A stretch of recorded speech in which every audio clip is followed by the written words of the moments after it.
सावन की पहली बारिश थी। आसमान गरज रहा था और मंदिर की घंटियां अपने आप बज उठी।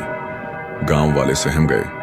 किसी ने कहा शिवजी नाराज हैं, किसी ने कहा यह कोई संकेत है। पर उस भीड़ में एक लड़का था, मिट्टी से सना, नंगे पांव, भीगता हुआ। वो चुपचाप मंदिर की सीढ़ियों को देख रहा था। वो जानता था इस बार सावन कुछ अलग है। कांवड़ की डोरी नहीं, मां की सांसें दांव पर थीं। और शिव का जल नहीं, उसके पास था सिर्फ पसीना और आंसू। नाम था उसका राघव। उम्र सिर्फ 14 साल, लेकिन हिम्मत जैसे पूरे हिमालय का बोझ उठा रखा हो। और वहीं से शुरू होती है एक ऐसी यात्रा जहां शिवलिंग तक पहुंचने के लिए उसे किसी नदिया को पार नहीं करना था।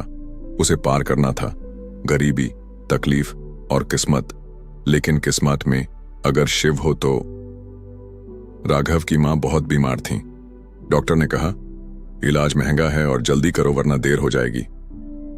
पैसे नहीं थे, कोई रिश्तेदार भी नहीं। सावन शुरू हुआ, पर इस बार राघव ने कांवड़ नहीं उठाई। उसने कहा इस बार मेरी कांवड़ है मां की सेवा। वो रोज सुबह उठकर मंदिर के बाहर हाथ जोड़ता, भोलेनाथ इस बार मेरी भक्ति मेरे कर्म में होगी, उसे स्वीकार करना। वो खेतों में मजदूरी करता, मिट्टी ढोता, पानी भरता, दिन में पसीना बहाता, रात को मां की सेवा करता। गांव में कथा हो रही थी। पुजारी जी बोले कांवड़ जल चढ़ाने का प्रतीक है, लेकिन असली जल है त्याग और सेवा का। राघव ये सुनकर मुस्कुरा दिया। उसे लगा जैसे भगवान ने उसकी सुन ली हो। लेकिन उसी रात मां की सांसें रुक रुक कर चलने लगीं।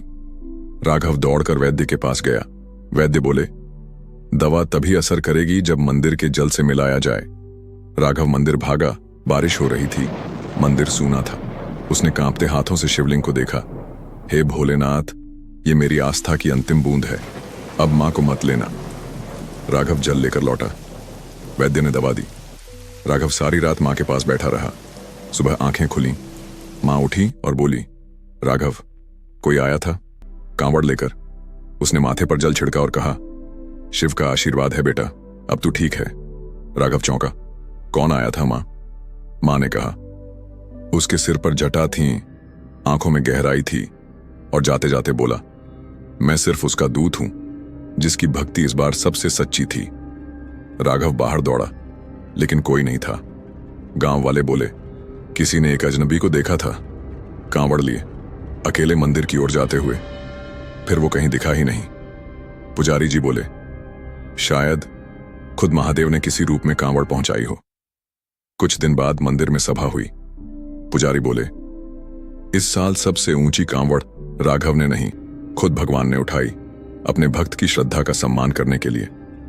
तालियां बजीं। राघव की आंखों से एक बूंद टपकी, न आंसू की न पसीने की। वो थी भक्ति की अंतिम बूंद। शिव सिर्फ मंदिरों में नहीं रहते, कभी मां की सेवा में, कभी मजदूरी के पसीने में, तो कभी उस अंतिम सांस की उम्मीद में प्रकट हो जाते हैं। और जब भक्ति सच्ची होती है तो खुद भगवान भी कांवड़ लेकर आ जाते हैं अपने भक्त की रक्षा करने। क्या आपको भी लगा कि राघव की तरह आपके जीवन में कभी भगवान खुद आए थे? तो कमेंट में लिखिए हर हर महादेव और वीडियो को लाइक करें।